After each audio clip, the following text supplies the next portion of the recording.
Travel was an everyday thing, but back in the 70s, leaving the country was new and exciting. And many lads started following the England team on their travels across Europe. They were the ambassadors for England on a tour that would visit violence and destruction across the continent.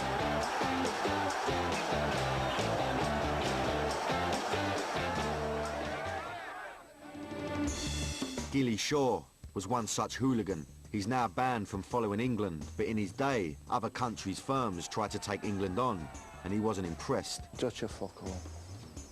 The Dutch are nothing. All they do is chuck bricks and run. He doesn't rate the Italians either. Well, you hear about all these ultras, don't you? Fuck it, they are a load of bollocks. And as for the Germans... To me, them just overrated and shit. Although he has a sneaking admiration for the Poles. Maniacs. The Poles are crackpots. So what makes your average Englishman such an effective hooligan?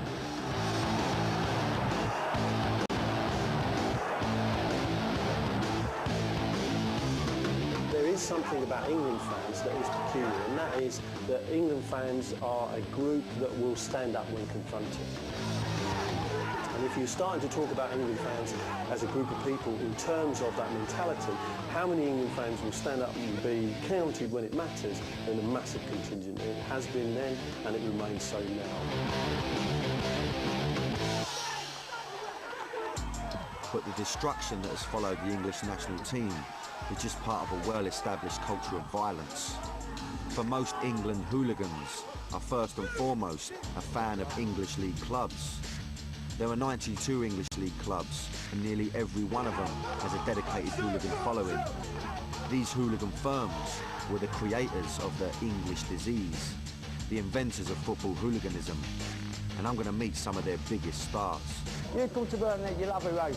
You want it, you'll get it.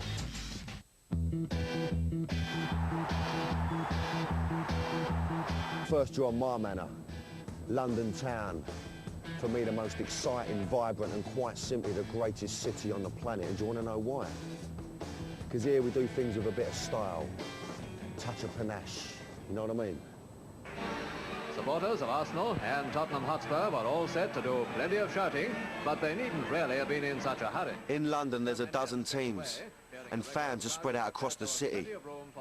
Opposing fans are in the same street, the same workplace, the same family. Their hooligan fans are known as firms. When it comes to a league table, there are a few obvious contenders for top spot. I'm talking, of course, about the firms at Chelsea, Millwall, West Ham and Spurs.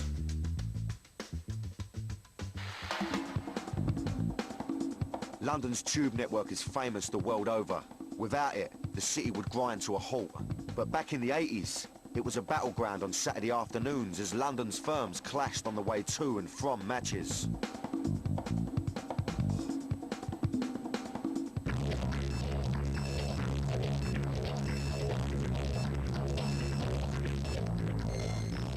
I'm starting my journey outside one of the most notorious football grounds in Britain. The Den, home to Millwall FC. The club has had a feared reputation for more than 30 years. I'm going to meet one of their top boys from this period. And being West Ham, I'm entering enemy territory. Bob? Pleased to meet you, Dan. Pleasure, Bob. Pleasure, Thanks mate. for talking to me, son. Pleasure, mate. Now, this little manor I'm in now, right, which is a naughty manor. You got to hold your hands up here, Bob. Do you feel lucky to be a Millwall fan? Would you like to walk down here as an away firm? I mean, don't get no worse than this, I don't think. It's not good, no. It's not clever. Well, it's the sort of place, and you come out, you've got to make sure you have a police escort or you get straight into your coach, because if you get lost and you walk around the streets, anything liable to happen. People are liable to come out of their houses if they think you're another supporter, possibly attack you. So it's not the sort of place to be if you don't know where you are. Very unsafe place. So severe was the reputation of Millwall that in the 70s, Ginger Bob and the F Troop found themselves as a subject of a BBC documentary. And I'm not going away for some dirty northern punts to spit all over me. If he spits over me, I'll put a fucking pint glass in his head. Well, we want to do a few geezers out there, like. We're the F-troops, see what I mean?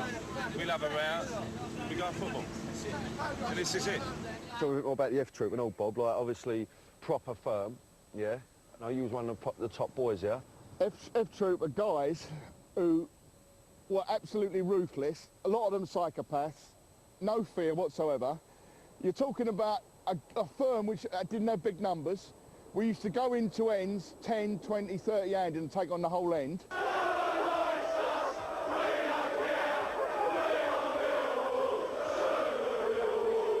In 1985, Millwall faced Luton in a quarter-final of the Cup. Now, the last time Millwall reached this stage of the competition, it ended in a riot at the Den. So what unfolded at Kenilworth Road was so violent, so dramatic, football would never quite be the same again. Last night saw some of the worst teams of the whole teams are being ripped up and the teams are coming out on that far side of the field now. Millwall's visit to Luton resulted in the most violent scenes ever televised at a football game. 700 seats were torn from the stands and thrown onto the pitch, and a policeman was given the kiss of life in the centre circle. 50 police charging across the ground. Today at Luton, they're clearing up and counting the cost of a game of football against Millwall. 50 years I've been here and that's first time. I've heard them saying, we lost. Come on, start, grab anything, break everything and break everything you see in front of you. Daylight and the full extent of the damage to the ground was plain to see. Luton's firm, known as the MIGs, tried to stand up against this invasion of their town, and a 17-year-old Tommy Robinson was among them. This is the end that was given to the Millwall fans that night. Normally that would hold 5,000 to 6,000. That night there had to be in excess of 8,000 or 9,000 people here trying to get into that ground. It was Millwall supporters behaving bad, I suppose. It was a Luton club not being able to organise the match. It was the Luton turnstile operators, right? It was the police not being able to control the situation and organise it. Really, if you know there's going to be a disaster, they should have called the game off and had it replayed another time. They should have called the game off. Bob, straight, I don't know regrets for you. Is there any regrets for the life you've led? If I had my time again, I wouldn't go along the same path. OK. But, having said that, working class boy out the Elephant Castle, the old man took me to the club. I followed the team religiously. It's like a religion. It still is to people. Absolutely. Fighting in the firm from the age of 11. I'm now just coming up to 48, 37 years, but I'm like retired now. You had to prove to the top guy, the leaders at the time, that you could rise to the top. It's like rising through the ranks. So you had to be able to perform to get right to the top. Millwall has been involved in one of the most intense rivalries in London for the last 30 years, and their hated enemy is West Ham.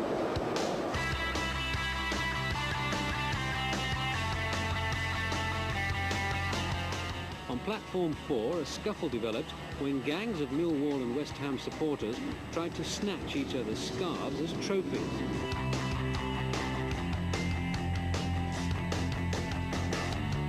West Ham's firm came to the fore in the 80s. Their name became synonymous with organised football violence. This was them in their heyday. They were known as the Intercity Firm, the ICF. And one of their top boys was Cass Pennant. This is Fortress Upton Park. Okay. Right? Millwall come in 1978 Judgment Day. It's just pure hate, yeah. Right? This is the most violent derby of all. This is the one, the helicopter was up in the air. Yeah, they're the biggest police turnout. But you want to know about West Ham Millwall because the day they talk about Tottenham as their rivals, you know what I mean? Yeah. And people forget their history. It's always been them. Yeah, yeah. Yeah, and it's only them. In the world of the football firms, the ICF commanded huge respect wherever they went. The ICF is initials for the Intercity Firm, yeah? There's a sinister name called call sign for the violent for the West Ham.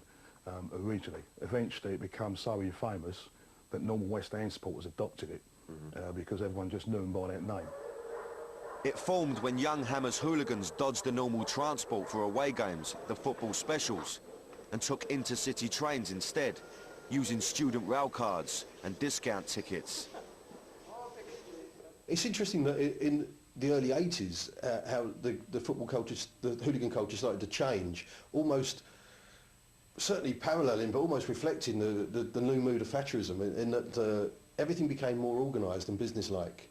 And whereas before, going to football, having a punch-up and having a pint and a pie or whatever, it was all just that, it became almost like a military precision involved in the organisation of it. Right, turn right, the boat is on right. The fact that this group of people call themselves a firm rather than a gang or a troop or a crew, you know, which is the standard nomenclature of these things, illustrates in a sense that what they've done is to incorporate this sort of new corporate model, you know, of business and success and the Thatcherite dream and so on. So they presented this kind of image as a new kind of football thug, a football thug that travelled first class on the train to Leeds to away games and so on. So with that goes little accoutrements like, you know, the business cards, the visiting cards and so on. So after you stomped on some poor rival's head or something like that, you can just leave him a little card to explain who provided that service for him. It's a tongue-in-cheek thing from Crafty Cockneys. When you read it, you can see, you know? You got to hold your hands up, haven't you? Do you know what I mean? That's cheeky. Dan, you got to look. Remember, like the Terrences, they didn't know what ICF. For this season, the whole world knows what's the ICF. So they're giving it, where's your famous ICF, yeah? They're screaming through the bars for the Northern Eight, where's your famous ICF, you know? And the Crafty Cockneys are going up with the business card. There you go, pal, you know what I mean? We're here, you know? It's just style, it's just Cockney style, you know? Took place against the backdrop of increased mob violence across the UK. The miners' strike in '84, the death of PC Blakelock in the Tottenham riots in '85. The authorities were going to clamp down on football violence, and clamp down hard. In a series of high-profile police operations, firms were targeted the length and breadth of the country, including West Ham, Millwall and Chelsea. Among those arrested was the ICF's Cass Pennant, but cases collapsed amidst claims of falsifying evidence. 80s faces like Cass called it a day, and as the 90s began, it was a very different world for the firms. Undercover surveillance, CCTV and banning orders were now the norm. Firms had to adapt to tougher times, but hooliganism didn't disappear altogether. I thought and I'd hoped that we'd actually confined this to 10 or 15 years or so ago. Crowd violence was nothing new at Chelsea's Stamford Bridge ground. In the 70s and 80s, it kicked off inside and outside the stadium, and their hooligan fans, the Chelsea Headhunters, gained a fearsome reputation across the country. In the mid-90s, Chelsea's improved performance on the pitch meant they were now playing in Europe again, and their fans' reputation preceded them. In Bruges, Belgian riot police made it clear that accept no nonsense.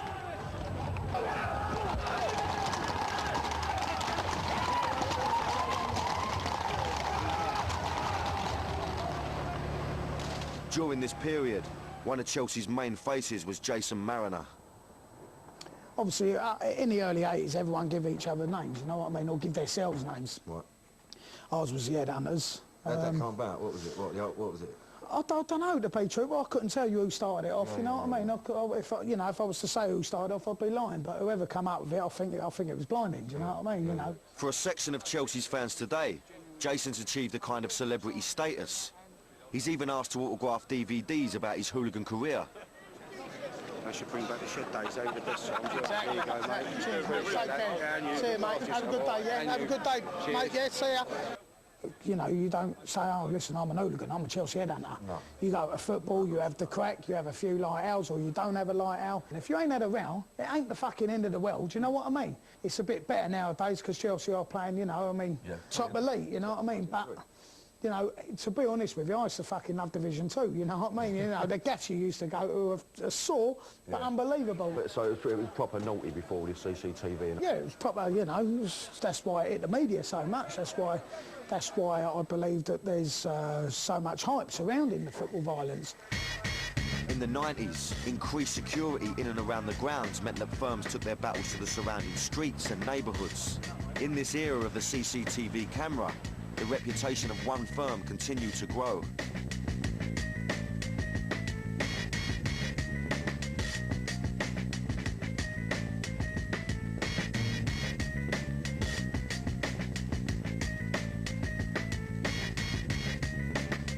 It was time for me to meet Tottenham's Yid Army.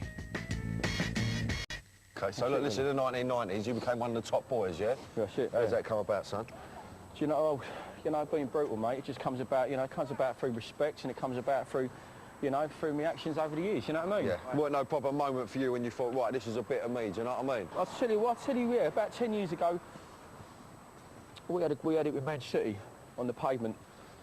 I remember someone turning around and saying, mate, you fucking, that's it, mate, you've done it, you know what I mean? And I was like, yeah, this is me, do you know what I mean?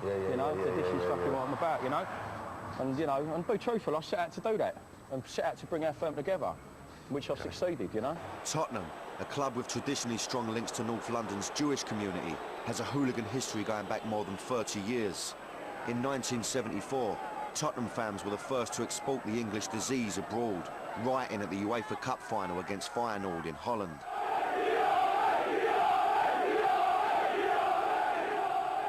Your arch rivals, right? Yeah. Now, I would say Arsenal, yeah? And Ain't no, is it? No. Ain't no, is it? Not the firm, no. Who would it be? Not this Chelsea, without It's a doubt. Chelsea, yeah? Without a fucking doubt, you know what I mean? Okay. And, you know, and in a way, you know what I mean, I do respect their firm because we've had wars with them for 10 years, you know what I mean? Yeah. They're the only people that have really come to us, you know what I mean? And sort of like, well, we've gone to them all the time, but anyone who's given us any competition. The rivalry between the Spurs and Chelsea firms became headline news when they clashed outside the Ifield Tavern near Stamford Bridge. 200 of Tottenham's firm gathered at nearby pubs, then left at a given time and marched onto Ifield Road. And Chelsea were at the bottom of the road. It was just something you fucking dream about, really, do you know what I mean? You know what I mean? Something I dream about, you know what I mean? Not everyone else does, you know? Give them their due, they stood their ground. But the boozer got annihilated, yeah, there was a lot of claret about, it was a lot of, you know, messy. Yeah. It's obviously been much tougher for the firms and all that, what with the old CCTV and the old bill and all that. Have you got your nut round that? It's a nightmare, mate. As you know, I mean, I got my nut around it, but I ended up doing 3 years inside, didn't I? Do you know what I mean? So I got put away with Tottenham Chelsea. That was all on camera. I mean, it's the operation they used to get hold of me was like something that you see on films. You don't think it happens in real life. I mean, there was old Bill dressed as workmen, carpenters and all that outside West Kensington Station. What, the surveillance? Yeah, and then like up above the boozer we met in, it was a camera crew filming the whole thing. And then 2 weeks later, door come off and I copped 3 years. You know what I mean? So yes, but you know. It's on a different level now. The way the old Bill deal with everything is because there's grasses everywhere, do you know what I mean? Yeah. And they obviously tell him what's going on, and that's how it gets done.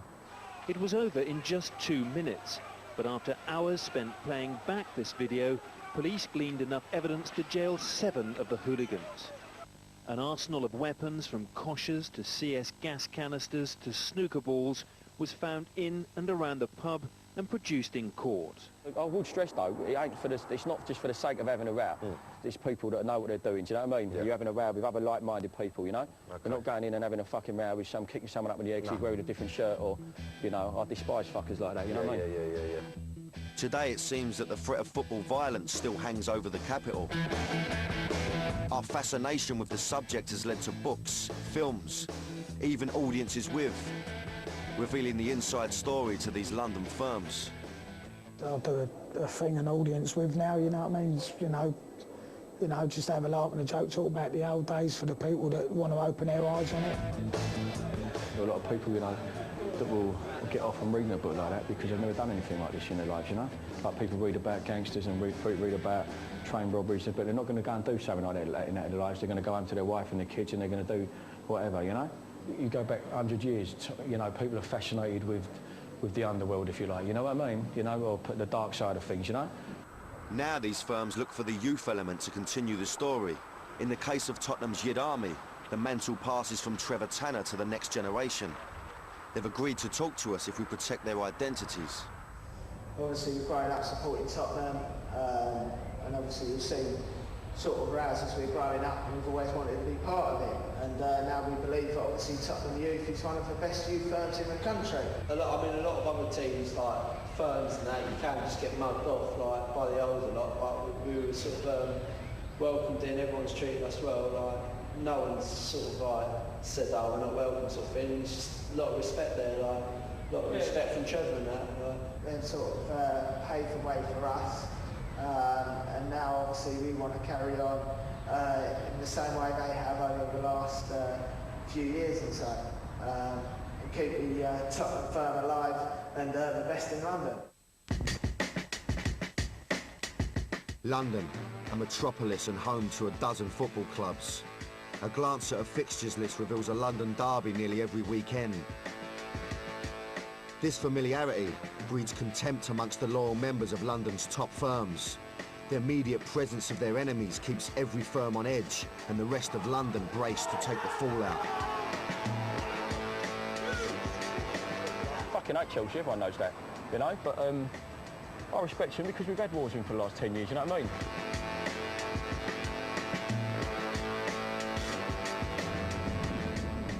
But the English disease wasn't invented in London alone. It was a nationwide effort. And like the football clubs that inhabit the region, the northwest of England has firms that pack as hard a punch as the capital. Manchester United and Liverpool in general will golf, but it still escalates to Manchester and Liverpool. It goes back to the Docker days.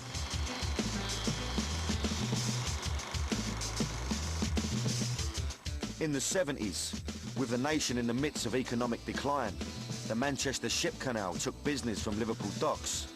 Eventually they closed. Goes back historically to when the Manchester Ship Canal was built.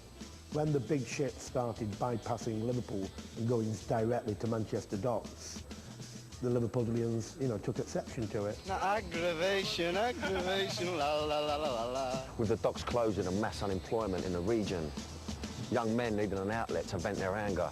You had young men who were totally disaffected, very, very angry with the world, and would use football as a vessel to achieve some sort of stance, some sort of statement about what they were feeling.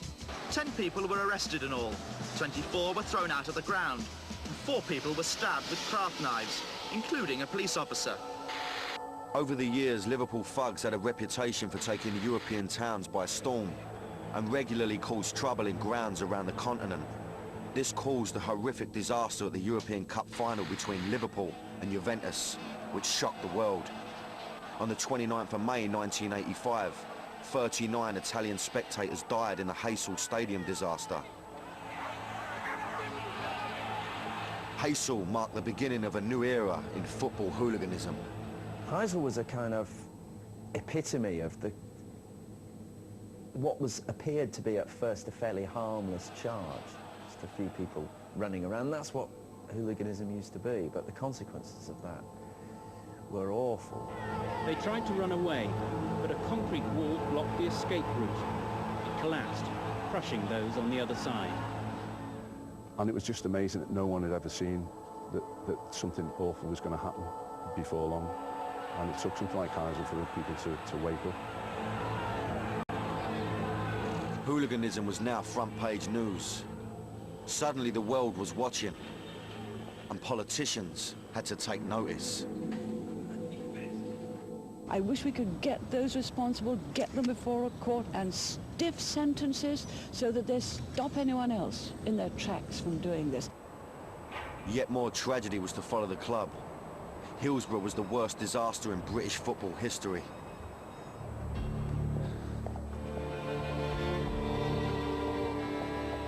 I paid my respects at the Anfield Memorial to the 96 Liverpool fans who lost their lives at the Hillsborough tragedy in 1989.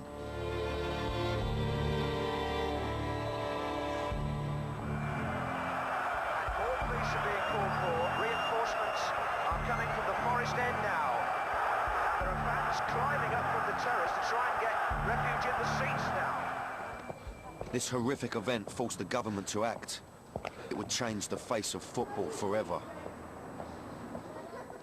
Heysel and Hillsborough changed everything. Hillsborough more so than Heysel, because it changed the design of stadiums. The game started to tidy itself up, especially looking after fans, putting grounds in order and making the places safe to go to. This was a turning point in British football. The standing terrace became a thing of the past. All top-flight clubs had to rebuild the stadiums to become all-seaters, with tighter security, better turnstiles, and more expensive tickets. This drove the hooligans out onto the streets. So what's happened in the past 15 years, 20 years since those disasters is a kind of social cleansing of football, a deliberate pricing policy that has pushed hooliganism, they thought, to the back burner. The football crews who caused the problems had to find somewhere else to cause the problems because grounds were cleaned up. That's when things really did change. The idea of organising rendezvous anywhere other than the ground. Hooligans were forced to organise fights away from the grounds.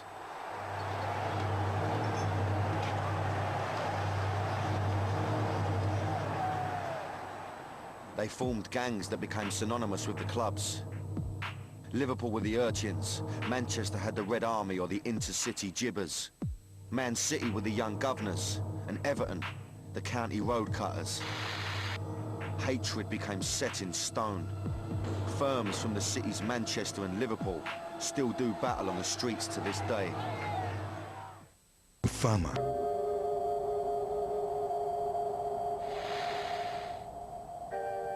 In February 2005, Man United and Everton clashed on the streets in the Battle of Everton Valley.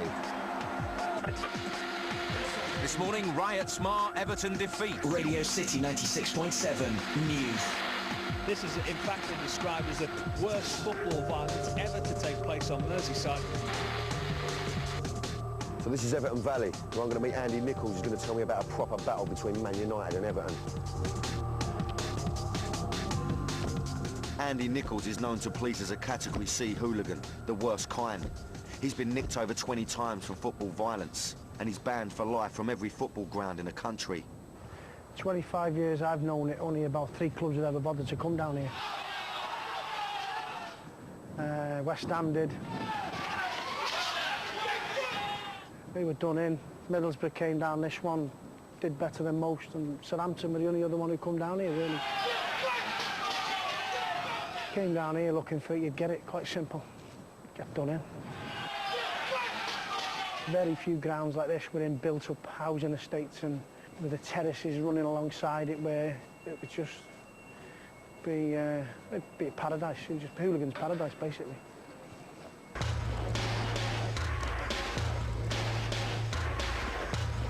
And?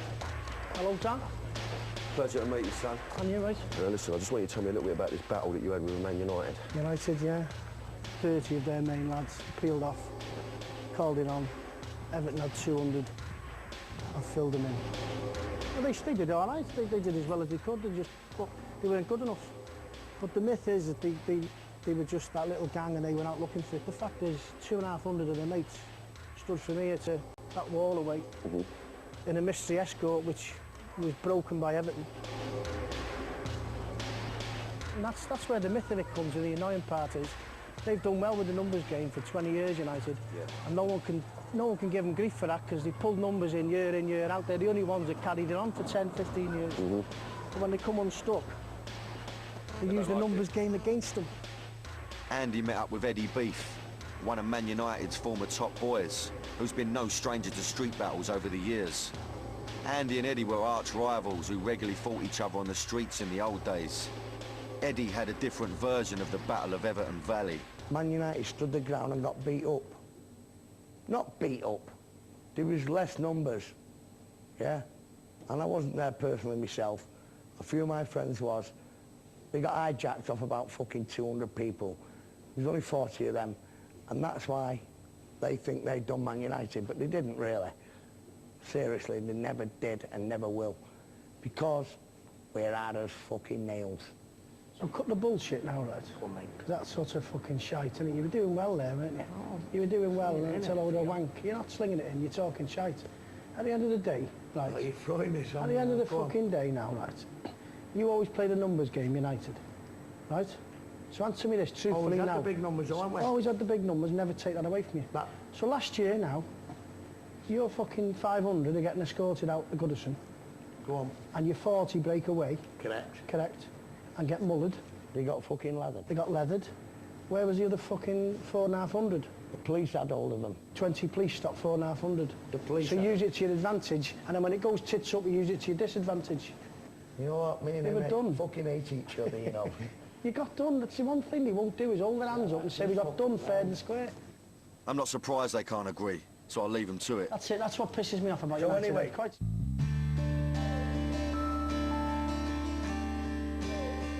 My journey took me from Liverpool to nearby Manchester, the home of the notorious Red Army. It's only 30 miles away, but Old Trafford is a different world, all gleaming glass and neon. Through the 70s, United developed a reputation for being the most feared hooligan firm in the country, and the worst, or the nadir, was reached in the period when they were relegated at the end of the 1973 season. They went into the second division and basically terrorised the market towns of England. The Red Army is the most active firm in the Northwest. Every year they have more arrests than any other club. In the 2004-2005 season, 160 Man United fans were arrested at football matches and more than 100 were banned from games. Double the number for any other team in the region.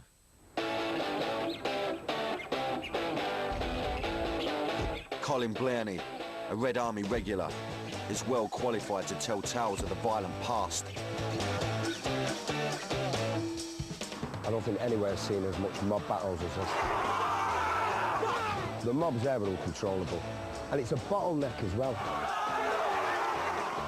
And when they used to clash, it was that bad that you'd just all be absolutely gobsmacked at what happened on that side.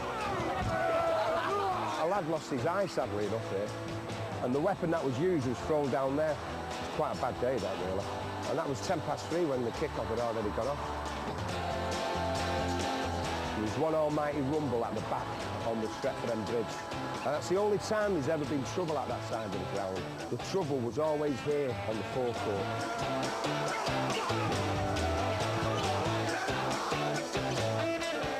By God, did you get some good ideas down there, because that's a bottleneck again, splits into two. That was a trap, that. And obviously we knew it and would lure them into these kind of traps. That's just one of them. There's plenty more down there. Pandemonium running battles up and down here, manic mayhem. Usually there were traps in these side streets for up to 10, 20 minutes, which in football is a long time. 3-4 minutes is a long time in a ring, never mind 5, 10, 15 minutes in these streets. No control once it hits the side streets, the police here, not a chance. All you can do is chase you with horses and I suppose the big sticks and batons come out.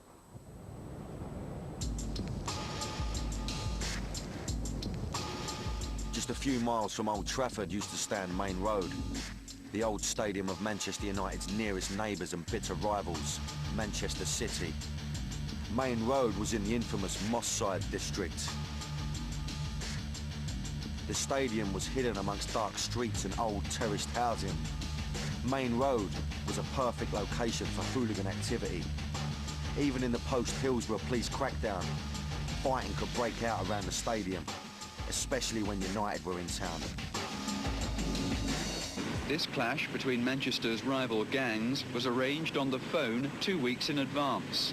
Youths arrived carrying a wooden club, rocks and bottles. After some stone throwing and jeering, the United fans are chased off. But as he runs away, one is caught and dragged to the ground. He's surrounded and repeatedly and brutally kicked.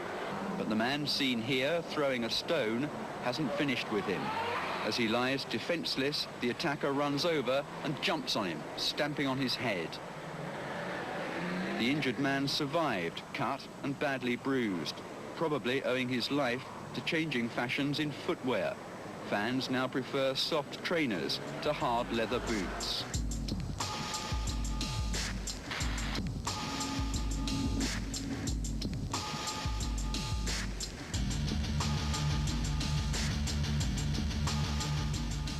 We've seen the major firms of Liverpool and Everton and met the crews from Manchester's two clubs. But there's more to the northwest than these cities. I've been invited to a small town by a firm with a big reputation. I've come across some naughty people now, so, you know, the only thing that worries me is the fact that I got you with me, yeah, who's holding the camera, and no one can see you, and you weigh about as much as a Rizzler paper. I've got a treacle with me, got some geezer with a clipboard, and we're going into a pub that's got the suicide squad in it. It should be a laugh. It should be a right laugh. So I've left the glitz of the big cities, the big teams and their feared firms, and have come to the small mill town of Burnley. I wouldn't have thought this was an obvious choice, Burnley. I'm going to be honest with you, you know. I'm a bit surprised that I've come here. I've been assured that this little firm have got something to say.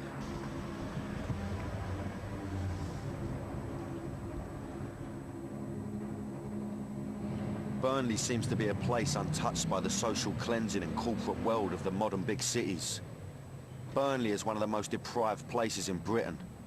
Most of the cotton mills, all of the coal mines, and some of the engineering firms have closed. There are few jobs here. A lot of homes are derelict, but people still live in them. It's a perfect breeding ground for football hooligans.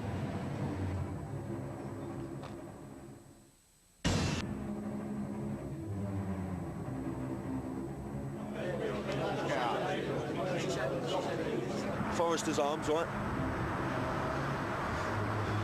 Suicide Squad. Let's go and see what they've got to say. It's the turn. All right, boys. How are you, son? Pleasure to meet you, bruv. Pleasure to meet you, son. So this is your boozer then, yeah? Well, one of them. Yeah? Well, I want to ask you first. Thanks for talking to me, son. Anyway, I appreciate that.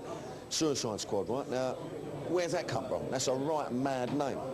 Because when suicide bomber started in Lebanon in '83 and that's it. We called the Burnley crew at first. Right. And this lad just come up to Suicide Squad because we wrote suicide bombers and walked from one pub to another, got a card printed, sorted in 10 minutes.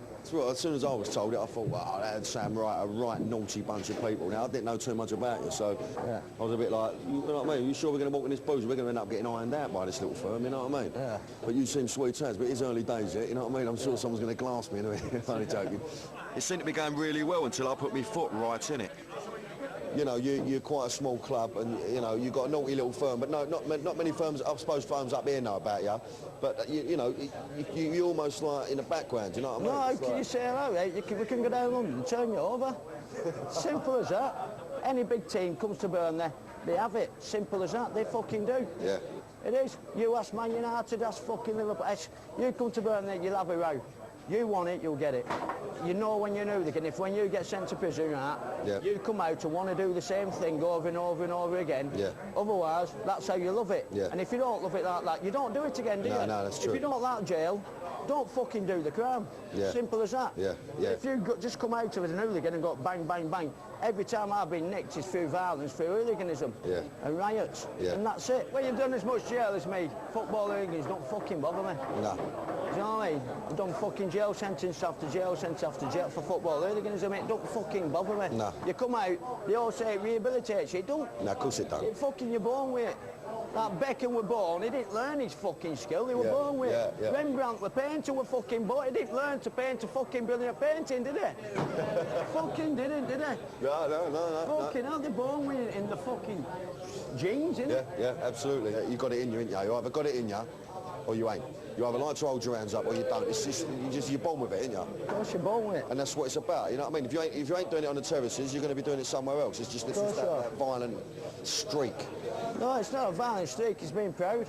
Being proud of your man? Being proud of your man. Don't let people take the piss out of you. Yeah. Basically, that's it. Be proud. Be a proud man. No one takes a piss. They're defending your patch, innit? Of course it is, yeah. Territories. I met the younger boys. They have their own firm. Pleasure, mate. How old are you two? 19. These teenage lads had already been in trouble for their part in football-related violence. I've just been caught Thursday down Southampton. Oh, really? Got off with a fucking 2-year conditional discharge. But, for what? Just standing there, or did they catch you on the? Did they catch you on the radio? Yeah, CCTV. They got you on that. About 10 of us. Really? When you're looking at a bit of bird, is that a deterrent, or do you think fuck it? I don't give a fuck. I just want to kick right off. It's like fucking boys, you love it. Yeah. You know what I mean? Yeah. You want it. Go for it, don't you? And for you two, I mean, for them, like they don't really. It don't matter about the result. What about you? Does it matter about the result in the football, or is it just about having a tear up? To me, it's both. Yeah. I like football. That's why the passion comes into it. Yeah. You know what I mean? I then met the rest of the squad, and Phil told me about when he was attacked by a police dog. Police dog attacked me, yeah, got me. Because we were all Burnley lads were fighting with police, weren't it, outside Clog Spindle. So I thought, fuck this, and that dog were all over me, mauling me, running loose. I just fucking got over it, pinned it down and I was smashing it on fucking floor. And then I thought, fuck this, and I picked it up, threw it right into the police. And that's no fucking word of a lie. Fucking hate them, bastards. Hey, I've got it there, look. Fuck the police. Phil got 6 months for his assault on the police dog. I thought it was time to leave as I realised I was dealing with some dangerous people.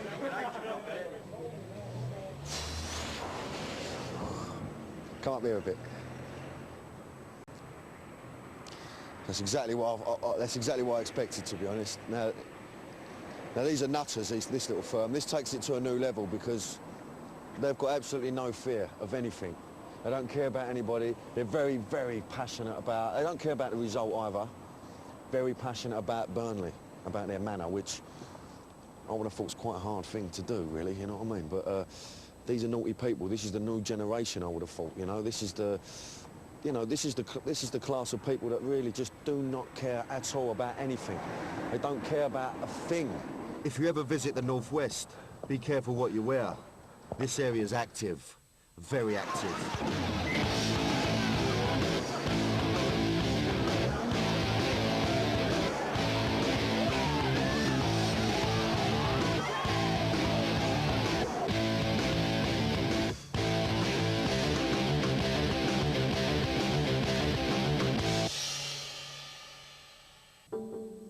I've come to the end of my trip, and I'm heading back down the country to London.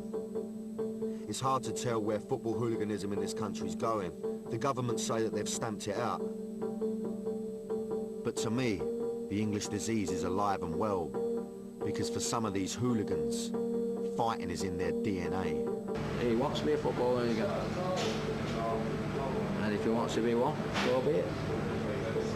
I've told him how it is. Get in trouble, go to jail. Live and fight another day. All right, son. I want to be an hooligan. That's the next generation of youth. Come in through all the time. You'll never take it out of us.